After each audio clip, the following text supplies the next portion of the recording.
తిరుమల శ్రీవారికి ఏడాది కోమారు వజ్రకవచాన్ని అలంకరిస్తారు.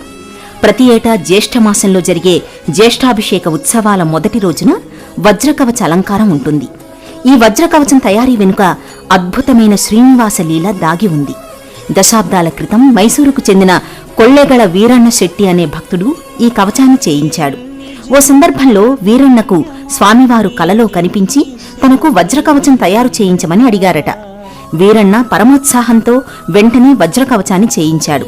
కవచాన్ని నేరుగా మేల్కొటే క్షేత్రానికి తీసుకెళ్లాడు. అక్కడి చెలువు నారాయణస్వామి ఉత్సవమూర్తికి ఆ కవచం సరిపోలేదు. అక్కడి నుంచి శ్రీరంగం వెళ్లాడు.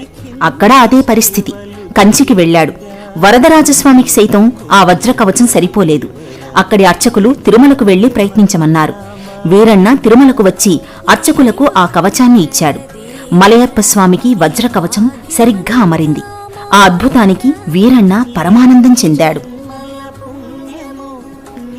జ్యేష్ఠాభిషేక ఉత్సవాల సమయంలో శ్రీవారికి వజ్రకవచం అలంకరించినప్పుడు పాదాల వద్ద కొల్లెగళ్ల వీరన్న శెట్టి సేవ అనే అక్షరాలు ఇప్పటికీ కనిపిస్తాయి.